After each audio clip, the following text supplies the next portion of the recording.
আসসালামু আলাইকুম। সবাই কেমন আছেন? আশা করি ভালো আছেন। আল্লাহর রহমতে আমিও ভালো আছি। আজকে আমি রান্না করছি যে ফুলকপি, সিম, আলু দিয়ে মাছ দিয়ে এই যে মশলাটা কষিয়ে নিলাম। এখন তরকারিগুলো দিয়ে দিলাম।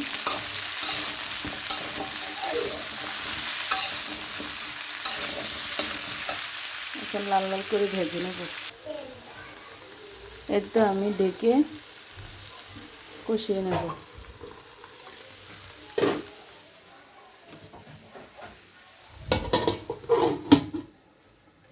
আর তো এখানে ডাল বসিয়ে দিলাম।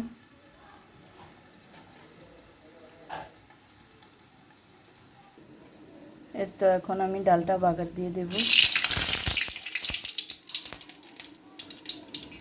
দিয়ে দিলাম 2টা শুকনো মরিচ, আর দিয়ে দিব ডালের জন্য 5 ফোড়ন, পেঁয়াজ।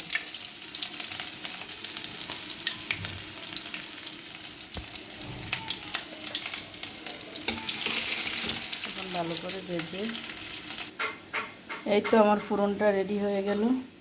এখন ঢেলে দেব।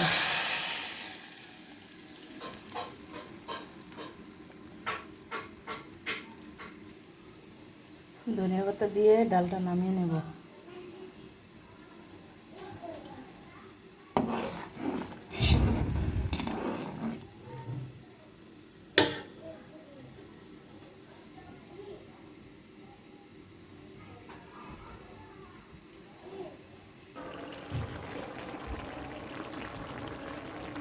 আমার তরকারি হয়ে গেছে।